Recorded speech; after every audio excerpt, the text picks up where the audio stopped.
The 2017 edition of International Fight Week is in the books, and now that the dust has settled at T-Mobile Arena, it rsquos time to go to the scorecard to see who the big winners were on the TUF 25 finale and UFC 213 cardsTUF 25 finale 1.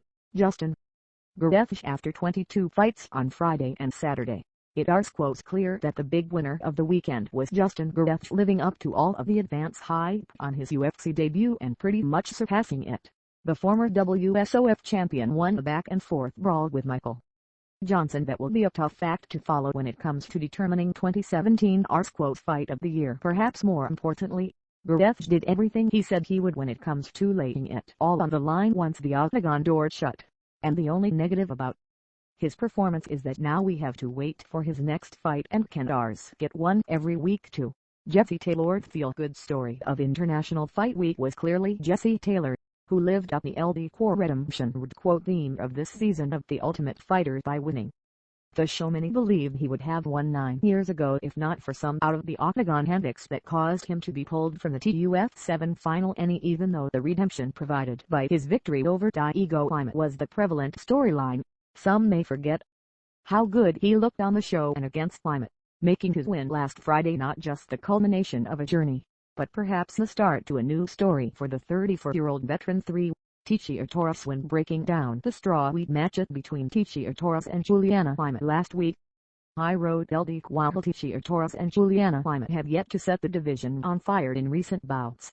A big showing on the first fight of International Fight Week could do wonders for their second-half schedule in the Octagon. Well, Torres put together that big showing, not just beating Lima, but submitting her for the first finish of her career. All of a sudden, Torres is a major player at 115 pounds.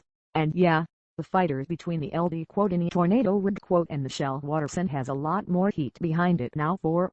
Gray Maynard has been an easy time for Gray Maynard over the last 5 years. On 2 occasions in 2011, he was a punch or two away from dethroning Frankie Edgar and becoming the UFC lightweight champion, but since then, it rsquos been rough in the Octagon for the Las Vegas. Following the final 2 fights of his trilogy with Edgar, Maynard went 1-4 before moving to the featherweight division in July of last year. On Friday, he made it 2-1 at 145 pounds, but in defeating Teruto Ishihara, he finally looked like the old Gray Maynard again for one of the good guys of the game. That was a pleasant surprise, and hopefully a rebirth for him in his new weight class. 5. Michael Johnson lost to Justin Gaethje on Friday night, but it takes two to make a fight of the night, and ldquoTiny more than did his part against the Octagon newcomer. rsquos sure that post-fight bonus check is of little consolation to the ultra-competitive Johnson, but I guarantee that he gained a lot of fans that can wait to see him back in action against any of the top 15 of the lightweight division. UFC 213-1. Robert Whittaker. Newly crowned interim UFC middleweight champion Robert Whittaker said it best when he told Joe Rogan, "ldquo champions are made of this stuff."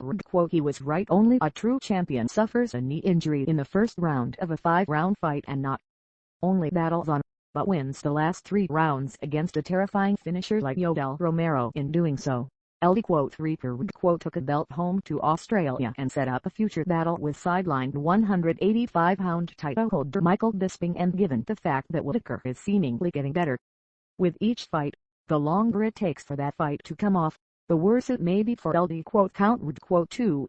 Anthony Pettis. There have been few falls from grace as notable as that turned in by former UFC lightweight champion Anthony Pettis following the December 2014 win over Gilbert Melendez. Pettis went on to go 1-4, with that stretch capped off by a disastrous late 2016 loss to Max Holloway that put an end to Pettis' featherweight experiment. Returning to lightweight at UFC 213, Pettis needed a win badly, but that was seemingly going to be an uphill battle against 155-pound truth machine Jim Miller. But then the cage door closed and ldquo showtime was back. Pettis looked to finally be back in form, and at 30, he has plenty of time to get his title back, making an interesting division even more interesting. 3.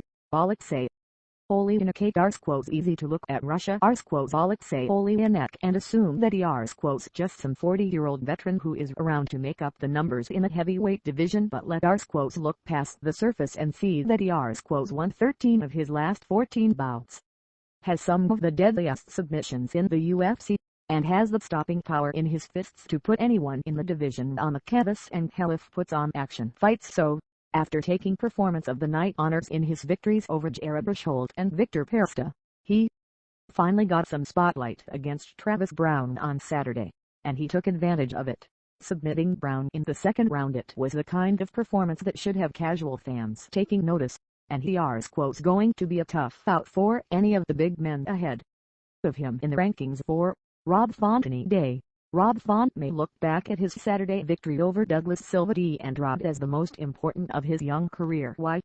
Well, it not only showed that he was ready for prime time when the bout got moved to the UFC 213 main card, but that he rsquos more than a knockout artist. Sure, his striking set up the submission finish, but isn't that what MMA is all about?